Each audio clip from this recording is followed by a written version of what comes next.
Research shows that if the student's in the right mindset and they get their sensory needs met, they're going to be much better learners. Hands to your heart space. Take a deep breath in.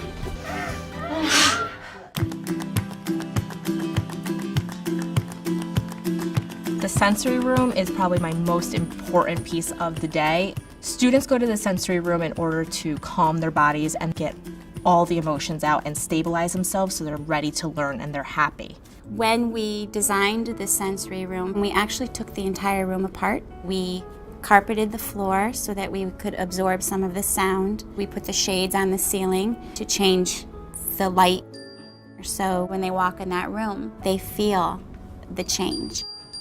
My class specifically, we utilize the room once a day for a 30-minute break. First thing that they do is go on the ball and they bounce to a metronome. It's really a way to ground them into the space and give them some sensory input before we have them go out into the room. We're going to do our rotation now, okay? So there's different stations in the sensory room, and some of my students love specific stations. One in particular loves the punching bag and the ropes. He's able to get all that anger and frustration out, so that calms him down. Whereas another student, I know he needs calming movements, so he's on the swing going back and forth. Another area in the room is the crash pad. You will see students that have sensory issues bump into walls, bang their head. So what we've created is a safe space to crash into. And then there's the light wall. You could use your hands, you could use your feet. There's different games that are programmed on there. Yes, good girl. We also work on balance and coordination. The walking path works on all of those, and they have to right themselves, correct their body in space. We have 10-pound slam balls.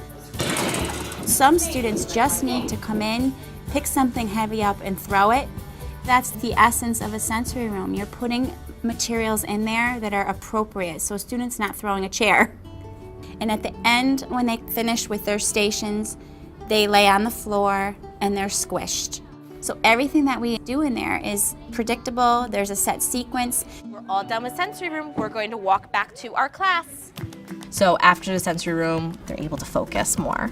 They're quieter and their hands are to themselves and they're able to listen to my directions. We're here, we came from the sensory room, we're ready to learn. How does the sensory room make you feel? Happy.